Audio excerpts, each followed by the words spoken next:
আমি অসুস্থ হওয়ার পরে প্রথম কোনো পাবলিক প্রোগ্রামে এসেছি।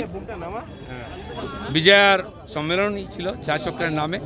এখানকার কার্যকর্তারা উৎসাহের জন্য অনেক কিছু বাজনার ব্যবস্থা করেছেন। তা আমাকে ঘোড়ার গাড়িতে বসানো হয়েছিল। তাদের যে ইচ্ছা তাকে সম্মান দিয়ে আমি সেটা স্বীকার করেছি।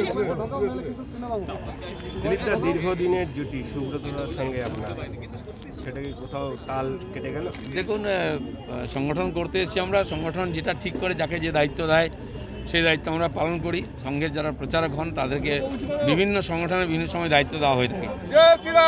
আমাকেও রাজনীতি করতে বলা হয়েছে, আমি কোনোদিন রাজনীতি করিনি, করছি। সুব্রতদাও বিজেপিতে 5-6 বছর কাজ করেছেন, 7 বছর। তো তারপরে হয়তো ওনাকে অন্য দায়িত্ব দেওয়া হবে। এই পরিবর্তন সংগঠনে চলতেই থাকে, এইভাবে আমরা কাজ করি।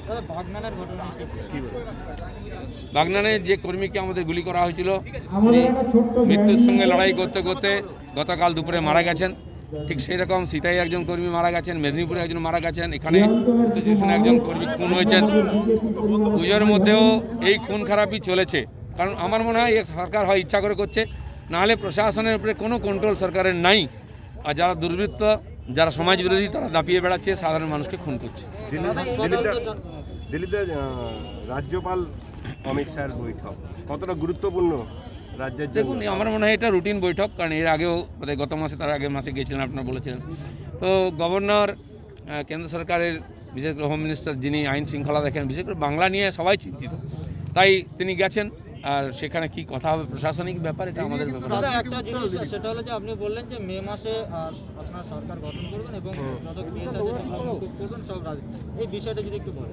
না, দেখুন, পশ্চিমবাংলায় যে ধরনের রাজনৈতিক কেস হয়, প্রতিহিংসা পরায়ণ হয়, আমার নামে আজকে মিটিং করলে হয়তো একটা কেস হয়ে যাবে, রোজ হয়ে যাচ্ছে, এর কোনো মানেই হয় না। আজকে এই লক্ষ লক্ষ মামলা জমে আছে, বেশিরভাগই এই ধরনের ফলস কেস, যার কোনো বেশ নেই, আর রাজনীতিক কেস। সেই জন্য যারা এখানে রাজনীতি করছেন তারা ভয়ের মধ্যে আছেন। এমনকি টিএমসি পার্টিতেও বহু নেতা আছেন যাদের কেস দিয়ে আটকে রাখা হয়েছে, যাতে পার্টি না ছেড়ে যায়, কথা শুনতে বাধ্য হয়। আমি তাই বলেছি, এই ধরনের যত প্রতিহিংসা পরায়ণ রাজনৈতিক ফলস কেস আছে, যে পার্টির লোকই হোক, তাকে আমরা মুক্তি দেবো এই কেস থেকে।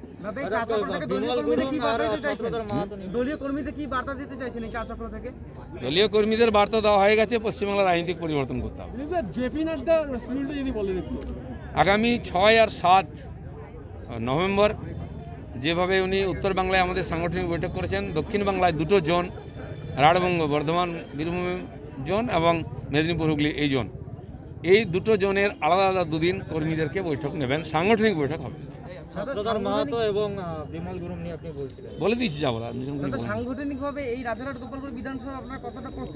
সমস্ত পশ্চিমবঙ্গ জুড়ে সব বিধানসভায় আজকে আমরা প্রস্তুত।